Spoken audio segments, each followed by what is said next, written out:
There comes a point in life where you stop running towards something and realize you've been running away, away from the silence, away from the feeling of being lost, away from the truth that maybe, just maybe, you've been hoping life would change before you had, too. And it's not because you're weak. It's because you're human. We all reach that point where the grind loses its meaning, the goals blur, and the person we thought we were supposed to become feels further away than ever. It's not dramatic, in fact it's often invisible. You still wake up, you go to work, you check your emails, you smile when someone says how are you, and say good out of habit, not honesty, but deep down there's a pause. A quiet one, a sense that something is off, not broken, just disconnected. And the question that keeps whispering in the background is simple but paralyzing. Is this it? Not in a hopeless way, but in a way that aches. Because some part of you remembers a different fire, a version of yourself that once chased life with curiosity, with ambition, with courage, and now you're waiting for clarity, waiting for motivation. Waiting for a breakthrough that will shake the fog away and tell you it's time now. But here's what most people never realize. That breakthrough, it never comes from the outside. It doesn't come from more money, a better job, or someone finally telling you that you're worthy. It comes the moment you shift your mindset from passivity to power. The moment you decide to stop reacting to life and start responding to it. That shift, as small as it sounds, changes everything. The most powerful mindset you can adopt, the one that immediately begins to transform your life, is the mindset of ownership. Not in the way society talks about success or accountability, but in a deeper, more personal way. Ownership over your attitude, over your response, over your next step, no matter how small. It's not about controlling everything. It's about claiming your ability to shape what's next. Most people don't do this because they think ownership means blame. They hear the word and feel shame, but blame and ownership are not the same thing. Blame looks backward and locks you in. Ownership looks forward and sets you free. You didn't choose your childhood. You didn't choose every pain you've experienced. You didn't ask for the betrayal, the illness, the setback, but now it's yours. And the question is not, is this fair? The question is, what will I do with it? I remember sitting with a man after a talk I gave. He stayed behind when everyone else left, sat quietly for a while before finally looking up and saying, I lost everything 2 years ago. My business, my marriage, my identity. And for 2 years I've been trying to get it back. His voice cracked. But I think I finally understand. I'm not supposed to get it back. I'm supposed to build something new. That's the shift. We spend so much time trying to return to what was, thinking if we can just recreate the past, the pain will go away. But growth doesn't come from going back. It comes from choosing to go forward with whatever you've been given, even if all you have is rubble. Especially then, ownership is not loud.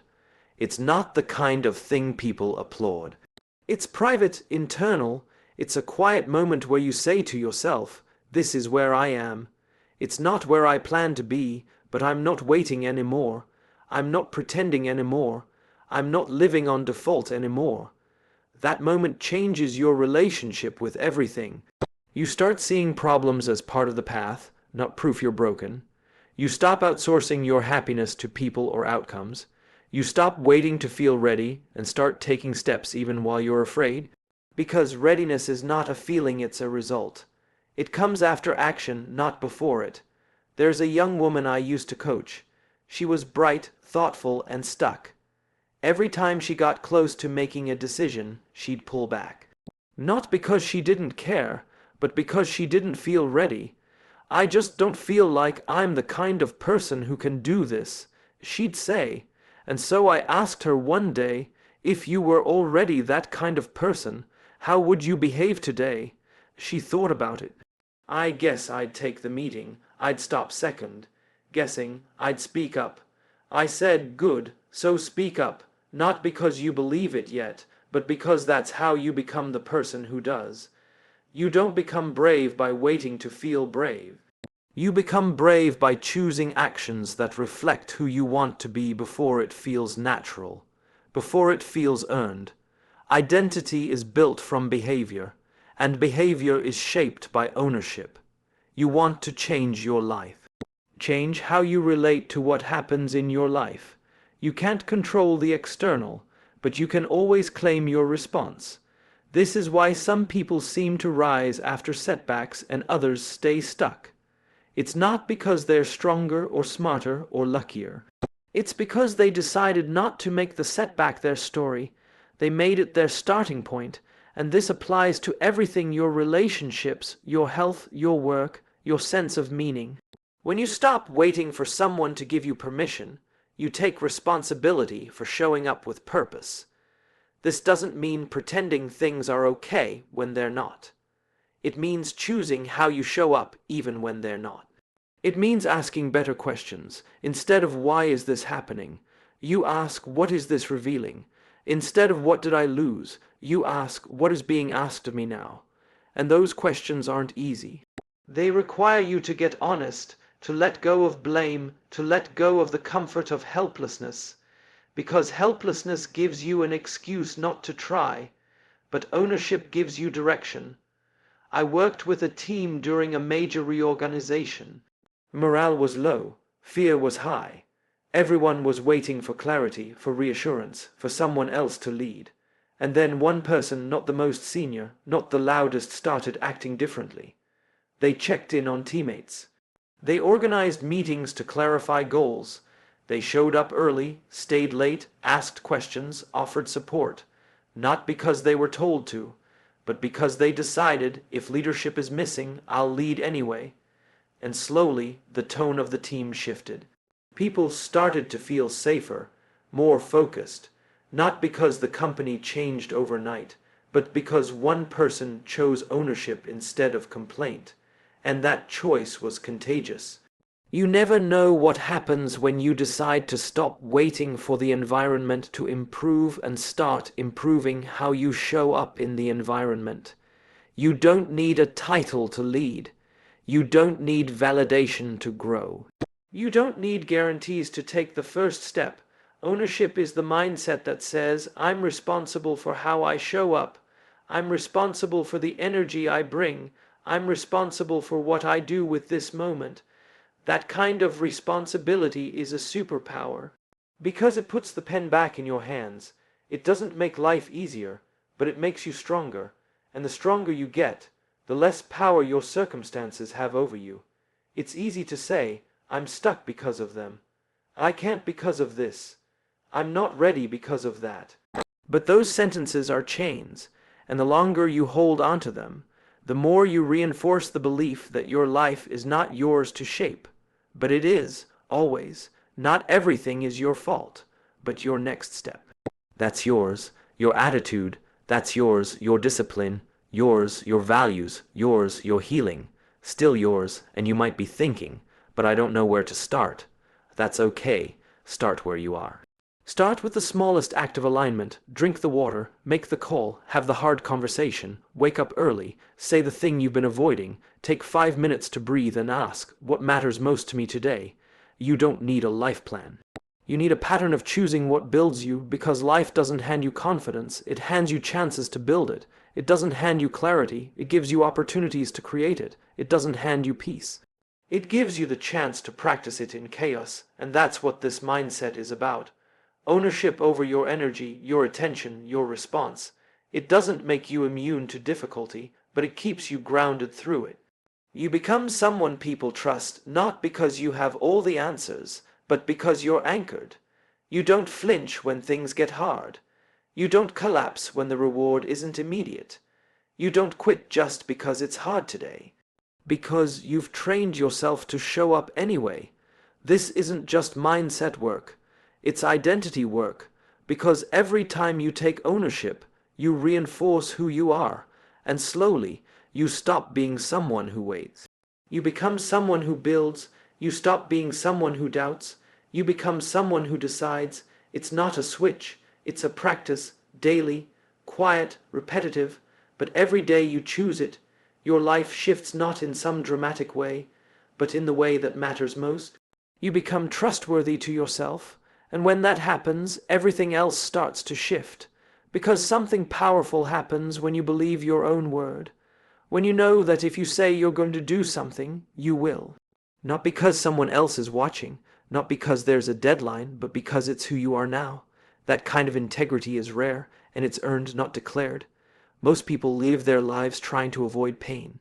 They build their days around comfort, around distraction, around the illusion of control.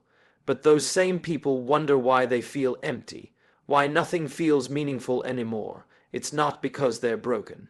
It's because they've disconnected from what makes life feel alive, the responsibility to create it. Responsibility doesn't sound glamorous, but it's the birthplace of meaning. When you take ownership, you start to understand that effort, not ease, is what creates fulfillment.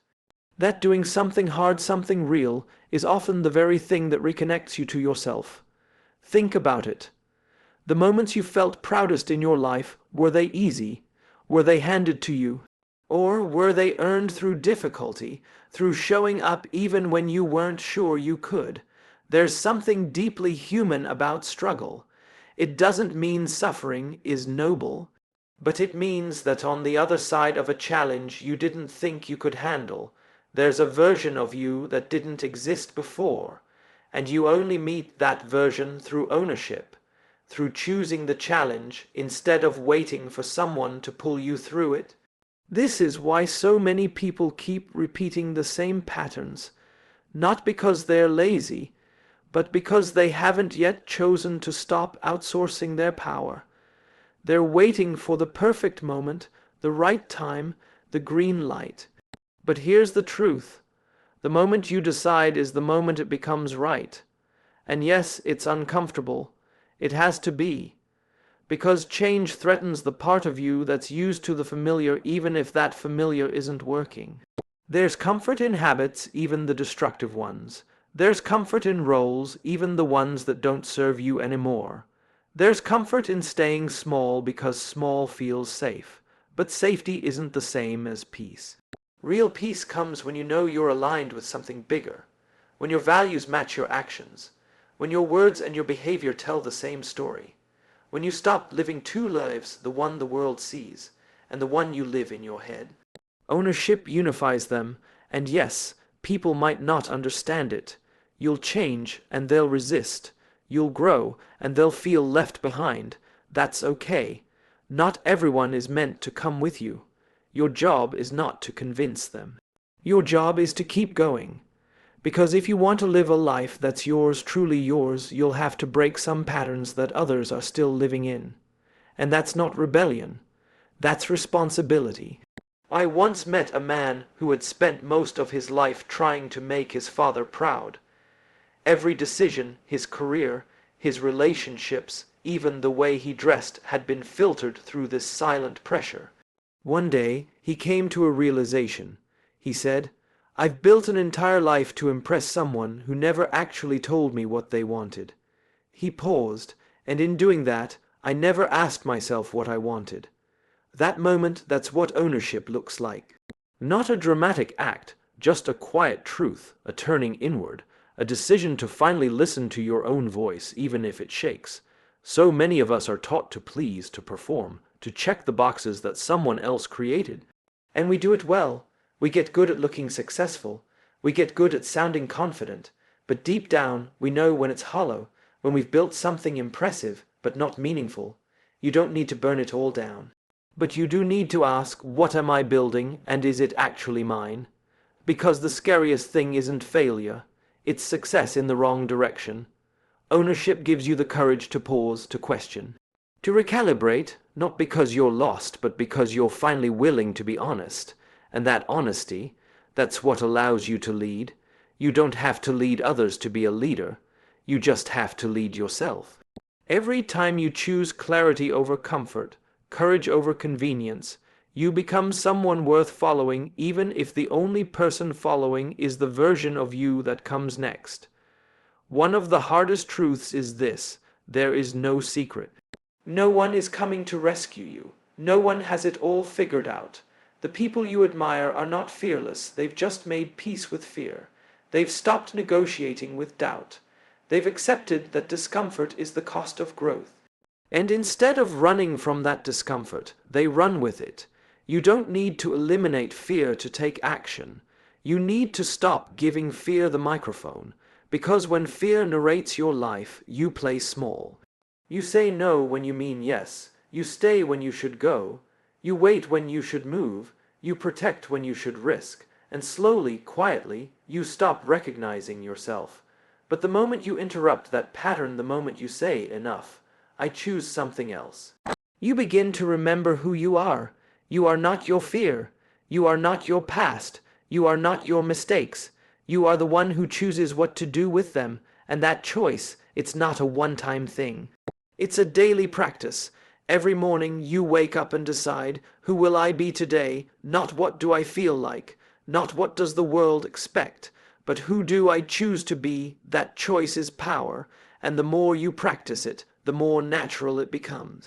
Eventually, the things that once scared you begin to feel normal. The boundaries you were afraid to set become your new standard. The honesty you avoided becomes your baseline. The self-respect you used to fake becomes real. And people notice, not because you're louder, but because you're clearer. Not because you demand attention, but because you radiate something solid, something still. That kind of presence can't be faked. It comes from within, from doing the work when no one is watching, from choosing to be responsible for the energy you bring, the stories you believe, and the life you're building. And yes, it will be tested. Life has a way of challenging every lesson we claim to learn. Just when you think you've grown past something, it shows up again, not to punish you, but to ask, have you really changed, or are you just hoping you have? That's the moment to pause, to breathe, to remember that you're not failing, you're practicing. Growth is not linear, it's messy. Some days you'll feel strong, others you'll question everything. That's not weakness, that's how it works. The goal isn't to be perfect. The goal is to keep choosing to align, keep choosing to show up, keep choosing to move forward even when the pace is slow, because slow progress is still progress. And when you look back, you'll realize it wasn't the big leaps that changed you. It was the daily decision to keep going. Ownership gives you that path, not a shortcut, a direction. You don't need to know every step. You just need to take the next right one. And when you do that, when you keep doing that, the life you want doesn't just become possible, it becomes inevitable.